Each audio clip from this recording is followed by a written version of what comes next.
রাখার জন্য অনুরোধ করছি বাংলাদেশ জামায়াত ইসলামী সম্মানিত সংগ্রামী সেক্রেটারি জেনারেল মধ্যম জননেতা সাবেক এমপি শ্রদ্ধাভাজন জননেতা অধ্যাপক মিয়া গোলাম পরোয়ার এখন প্রধান অতিথির বক্তব্য রাখছেন।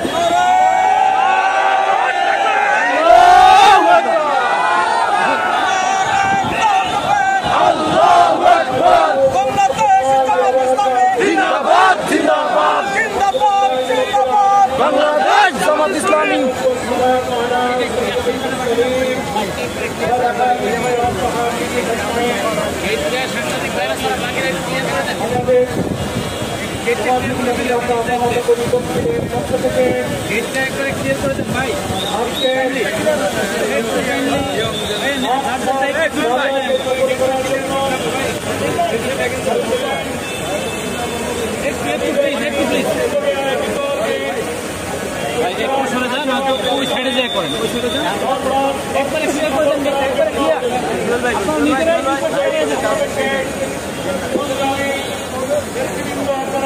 আর কেউ সাইড থেকে ব্যানারে ঢোকার চেষ্টা করবেন না।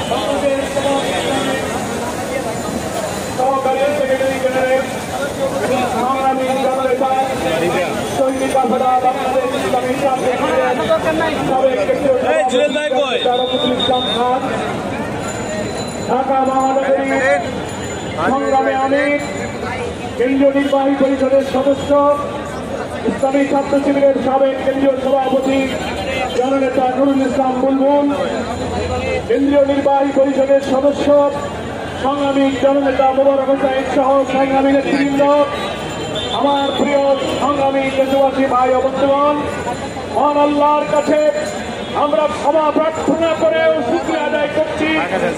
প্যালেস্টাইন, গাজা, রাফাত, নির্যাতিত মজলুম নারী শিশু মুসলমানদের জন্য আমরা তেমন কিছু করতে না পারার বেদনা নিয়ে ভিন্ন বর্বর ইসরায়েলের বিরুদ্ধে প্রতিবাদ জানাতে আজকে গাজায় আমরা শরীক হতে পেরেছি। এই মারফর গাজায় ইহুদিবাদী পরাশক্তি আশ্রিত ইসরায়েলের বর্বরতম বিভীষিকাময় গণহত্যা উপত্যকারী বিমান হামলার প্রতিবাদে আমাদের এই লড়াই, আমাদের এই লড়াই মানবতার খণ্ডনে আকাশ বাতাস ভারী হচ্ছে। সেই ফিলিস্তিনের নারী শিশু অসহায় মজলুমদের পক্ষে, ফিলিস্তিনি জনগণের মুক্তি সংগ্রামের পক্ষে সংহতি প্রকাশের এই সমাবেশ। আপনারা শুনেছেন আজকে আমাদের এই মারফর গাজা সফল করার জন্য বাংলাদেশের বরেণ্য আলেমে দ্বীন, ইসলামিক স্কলার, বিশিষ্ট বুদ্ধিজীবীরা, দেশের সকল শ্রেণী পেশার ইসলামবাদী মুসলিম নেতৃত্বদানকারীরা এই মার্চ ফর গাজাকে সফল করার উদাত্ত আহ্বান জানিয়েছেন। এই ডাকে সাড়া দিয়ে বাংলাদেশ জামাত ইসলামীর সংগ্রামী আমির ডাক্তার শফিকুর রহমান দেশবাসীকে মার্চ ফর গাজায় শরীক হওয়ার উদাত্ত আহ্বান জানিয়েছেন। আমরা সেই ডাকে সাড়া দিয়ে রাজপথে নেমেছি। আজকে আমরা যে খবর পাচ্ছি, বাংলাদেশে ঢাকার বাইরে থেকে লক্ষ লক্ষ জনতা ঢাকার দিকে আসতে শুরু করেছে।